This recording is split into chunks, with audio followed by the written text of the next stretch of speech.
Hello, I am Alex, the Silver Mont, and this is Dark Souls Q&A Episode 9. And in today's episode we'll be talking justice.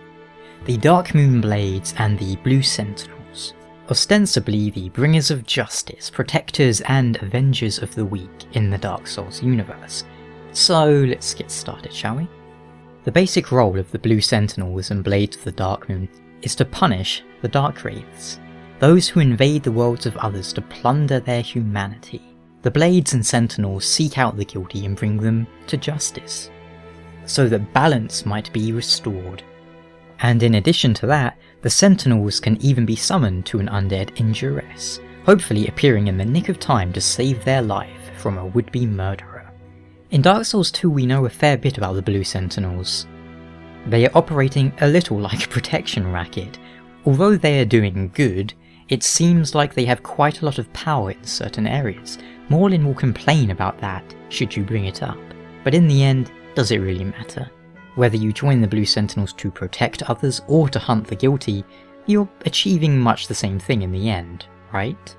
Personally, I love me some PvP, but I'm far too polite most of the time to invade others, so the Blue Sentinels provide another option, as I also like to help. Two birds in one stone. But when we go back to Dark Souls, the story isn't quite so clear-cut. The Covenant Master for the Blades of the Darkmoon happens to be Gwyndolin, the Dark Sun. The knights called the Blades of the Darkmoon punish the guilt-soaked offenders of the gods and take this ear as proof of their conquest. The earless corpses of the guilty will be left behind as a warning to others, inspiring both fear and respect for the gods. Such is the eternal mandate of the Dark Sun. Which is a little odd when you think about it. What does it matter to the gods if humans are invading each other and stealing their humanity? Surely it's not too much of a problem, or at least not one they need concern themselves with.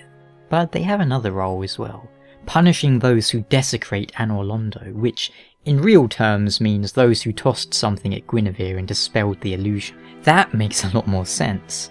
Those who discover the truth of Anor Londo must be silenced. But perhaps there's another reason why they're trying to cull invaders. After all, whilst from a singular perspective invading is typically about stealing one target's humanity, what if you take a few steps back? Dark Wraiths as a covenant tend to work with Karth. How do you improve your standing with Karth? Why, by handing over humanity. And the humanity we find throughout the game certainly does resemble the soul items, only black. You could say they are Dark Souls. And if humanity fragments are fragments of the Dark Soul, and Karth is trying to collect them to restore the Dark Soul, well, that seems like a good reason for Gwyndolin to want to prevent invasions, no? And then what about Velka? She is the goddess of sin.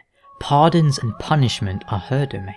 Cut content from the game suggests that originally, Velka had her own covenant, one that doubtless would have worked along the lines of the Darkmoon Blades.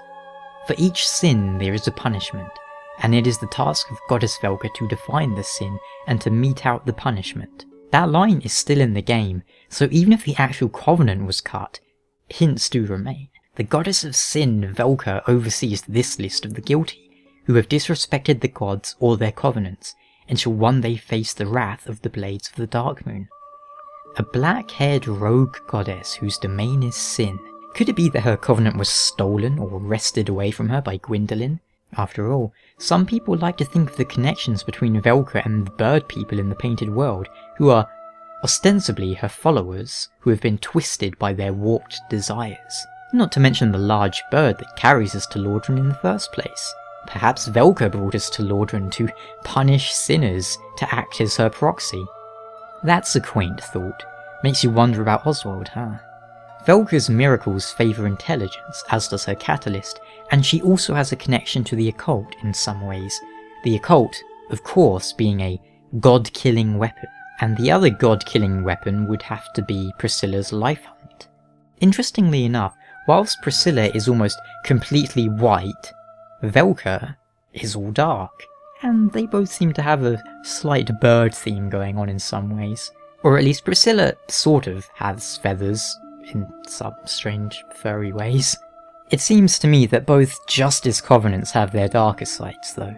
Whether it's the Darkmoon Blades or the Blue Sentinels, and whether it's Velka using us to punish the gods, or the Blue Sentinels using us to, I don't know, further their strange Italian mafia thing going on. But between the two, I think the Blue Sentinels would be my pick. There are no gods pulling the strings here as far as we know, it is all the work of men. Of course, men are fallible, but there's nothing preventing you from joining the Blue Sentinels and doing what good you can, to say nothing of the Hunter of Hunter covenants in Bloodborne, which plays a somewhat similar role. And what about Dark Souls 3? Will we have another police covenant? And if so, whose justice shall be met? God or man?